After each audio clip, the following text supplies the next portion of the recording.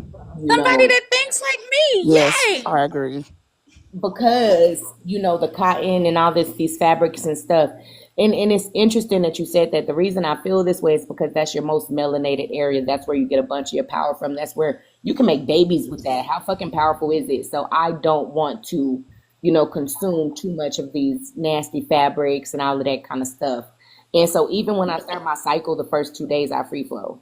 I just, the first 2 days and the last day, I just, and yeah. And it's ironic because you would think that it's messy and stuff, but it's not. It's really not. It's not as gross as people. If you take care of your body, you don't have one of them 14-day. Oh no. When I free Past flow, 14 all I gotta days. do when I free flow, all I gotta do is like go to the bathroom and like, how you kind of wipe yourself and it's on your tissue? That's how my free flow Mm. is. So the third day is when it starts, so I do put on a pad, but I don't like those either because all of the damn chemicals and stuff that's in it. But I do what I need to I'm the do. one who told you about going into shock behind them. Yeah. And then I try the Diva cups, I like the Diva cups, but those could be messy. Those could definitely be Now, have you messy. tried the period draws? And I will not. I have an ACC friend, one of them albino cockroach committee members, and she ain't really a friend, but she more like an associate I deal with. And she said, "Girl, you ought to try the new period panties because like you can wear them." I said, "Baby, who finna walk around with all that on them? Who? Who? Who?" And how And then often she are told you me she supposed to wore wear the them things pants. for? I said, "It depends. You put on a pamper because you ain't want to go wipe your tail." Yeah, see. And then that I means said, that whole "Anytime." that's I can't. That one's weird for me. I feel like a lot of people went I feel like there was a like an old lady spell cast on black women too. And I think that's how come they came out with these goddamn fucking they old lady jaws. That's what them is. Them is diapers for They old are. folks. That's what it is. So what's It gonna is, happen and then they is tried to dress them up with silhouettes and purple, pinks, and I blacks. yeah. seen those. Yeah. And what's gonna Okay, happen is so these girls I who's can't wearing talk those, trash. they gonna have My to mama wore them in the end of her life, but that's the end of her life. the end of who But life. my mom wore those like at the end Oh, of her life, like the last 4 days of her okay. life. See, and that's what I'm saying. I'm like, I bet you these little young girls who's wearing them things, I bet you they gonna start having problems like where they gonna be peeing on themselves. They gonna need depends. They gonna need them. They're gonna need They them. in 7th grade wearing them damn things. Yeah, they're gonna Mm-hmm. need For them. what? Well, I play volleyball, baby. We were pad and tampon. You don't know what carefree is? Always They don't. They Kotex. Debo just said they're gonna Right. depend on depends, and they are. And Exactly. they are. And then if you even think about it, like we used to wear extensions. And then all of a sudden, motherfuckers start wearing wigs. Baby, wigs is Yeah. for people who didn't have edges. And now guess what? They started off with edges. They ain't got no edges. They It ain't was got for people nobody edges. who They ain't got looking no around there edges. talking like, Hmm. by the head. It was for old folks. Now you're aging and stuff. Like take that stuff off. A Go lot of do. stuff that these younger girls do. We had it real bad. I'm 33. In junior high, we had it real bad at wearing sew-ins and Girl. gluing the hair to the edges and stuff. And my mama just Yeah. wouldn't let me. She said, "No, you're gonna tear your hair out." So when all the girls took their hair down, we all got it done at the same time for tryouts. All of us. Mama did everybody hair. I took my hair down and I still had all my length, all my thickness, all my edges. These girls glued theirs in. I mean, it was a line here and a Yeah. line there. Yeah. I didn't Yeah. start wearing sew-ins and all that shit till I was an adult. Fake eyelashes and stuff. We 12 and 13 years old. Why we got that on? Yeah. So Right. it's the little boys wearing duck nails for me. That's the one. That's the killer for me. The little boys wearing duck nails. That's the one that's Is that taking that place. wide tip that kind of Yeah. fan out? Yeah. Yeah. I do Yeah. not like them. The little boys is wearing those now, and I'm too thrown. I'm too through, and I'm just like, It first be off, that. they ugly. They ugly as hell. And they used to Hmm. chastise our boys for wearing black polish, and I thought, Yeah. that's not as bad as some of the stuff they do now. That they doing today. Yup. At Yup. all. Yup. That's Nah, that's not his. And then Exhibit A is on Miss Kiwi wallpaper over here. When a few drinks at the party goes wrong, Girl, that's before the drinks, girl. That's before when the squad night hits, the one with his thigh out. What you think his zodiac sign is? Leo. He's definitely a Leo. He's a Leo. Leo. It's a Leo for me. Now, He wants to be the life of the party. Face, the stank face is a Scorpio. The one with their tongue out, that's a Pisces. Mm. I was gonna say Cancer. I can see the Cancer because Yeah, I can see that. But now that one with that thigh, that little juice That's a meat right Leo. there, that's a whole Leo, baby. Because you know they got to stand out. They literally, got to stand out. they have to be the center of attention. His dress is the most flamboyant, even though the other one shout. His got the little crops, the little croppy thing, the little low V cut, and the little slit. The pearls. Yeah, that's a Leo. With He them said he gonna chains. do it. He gonna do it well, girl. Mm-hmm. The one in There the goes back. the Capricorn peeking in. Peeking in and peeking out. Tori say that's a Sag with the thing out their mouth. What? That's a waste of, can we just be honest? That's a waste of a good tongue right there. Yep. There's so many other things you could be doing. It's a waste of some good men. That's a waste of some good dudes. We need to throw them back in the Blue Lagoon and try it again. Mm-hmm. Pisces, though, Sit the one in the with sea of forgetfulness. Gotta go. the one with the glasses on look like an Aries. I can see that too. You know the what one they at the one over gonna there be? in the corner. Yeah. The one with the glasses. And the one behind him, With the tongue. that one look like a Taurus. He look like he like eating food. He look like he doing the bending. Yeah. He do. Look like him doing the bending. But let me tell you, they whole conversation is about a cake with some fruit on it. Girl, did you see that cake? It looked like strawberries. No, that's blueberry, honey. I'm gonna get off here so I can come back on and do this reading. What type of reading we should do? Ooh. You say what? What type of reading we should do? Ooh. I know. What? We should do one. We should do one about what kind of energy is getting projected on me. Yeah. Ooh, I like that. Cause we don't know who be working in the background on us. We Come always on. on somebody's mind. Okay, we'll do that. All right, I'm gonna let y'all go for a minute. I'm gonna come back on like 5 minutes. Okay. All right. Bye.